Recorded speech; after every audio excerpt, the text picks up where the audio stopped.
আসসালামু আলাইকুম সবাই কেমন আছেন? Welcome to my new blog. আজকে আমি গিয়েছিলাম সকাল, সকাল উঠে আমার বোনের জন্য যে ইউকেতে থাকে তাকে একটি পার্সেল দিতে। পার্সেলটি পাঠাতে হলে আমাকে যাওয়া লাগে খুলনা জিপি অফিসে, কারণ সেখানে অনেক কোঅপারেটিভ এবং কাজগুলো তারা নিজেরাই দায়িত্ব নিয়ে করে দেয়। যার জন্য আমি সেখানে যাই। এখানে আমার বেশি হেল্প করে মূলত এইখানে যে স্টিকার লাগানো এবং ওই ২ কাকা যারা পার্সেল প্যাকিং করছে, আমার পার্সেল প্যাকিং করছে। তারা অনেক হেল্প করে আমাকে। যাই হোক ওখান থেকে গিয়েছিলাম আমার ওয়াইফের জন্য সামথিং বাবল র্যাপার নিতে। সেটা হকার্স মার্কেটে, খুলনা হকার্স মার্কেটে ঘুরতে ঘুরতে আমার মানে জান পুরো অর্ধেক বের হয়ে গেছে, কারণ এক তো কোনো দোকানেই আমি পাচ্ছিলাম না জিনিসটা। আর ঘুরতে ঘুরতে মানে আমার মাথা খারাপ। হঠাৎ করে দেখি যে এত সুন্দর প্লাস্টিকের কিছু মানে পাতা, লতা পাতা, ফুল এই টাইপের একটা দোকান আছে। অনেক ভালো লাগছিল, কিন্তু দাম এত বেশি দেখে যে যদি একটু ভালো করে ডেকোরেট করতে চাই আমার এখনই হাজার খানেক নেমে যাবে। তো আমি খুঁজতে খুঁজতে না পেয়ে অবশ্যই বিরক্ত হয়ে একটা দোকানে পেয়েছিলাম। সে বলল যে আমরা বেচবো না, আপনারা এই নদীর ঘাটের দিকে যান, ফেরিঘাটে, ওইখানে হয়তো বা পেতে পারেন।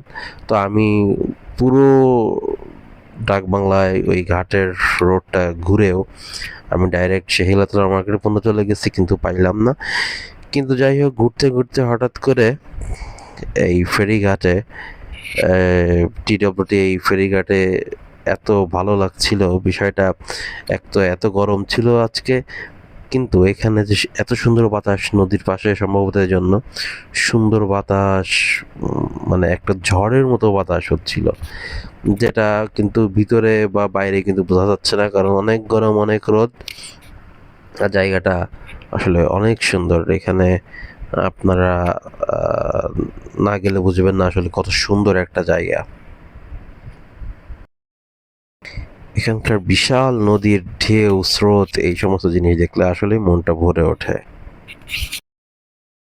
সুযোগ পেলে আপনারা ওখান থেকে ঘুরে আসতে পারেন।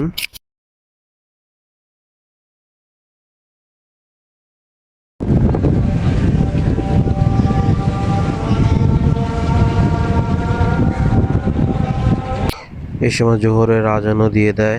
এই দেখেন কি বিশাল, এটা হচ্ছে সেই মার্কেট প্লাস নদীর স্রোত, দেখেন কি বিশাল নদী। বিআইডব্লিউটি এই ঘাটে আপনারা মন চাইলেই কিন্তু একবার ডুমুরে আসতে পারেন। সবাই ভালো থাকবেন, আল্লাহ পাক আপনাদের সুস্থ রাখুক। আল্লাহ হাফেজ।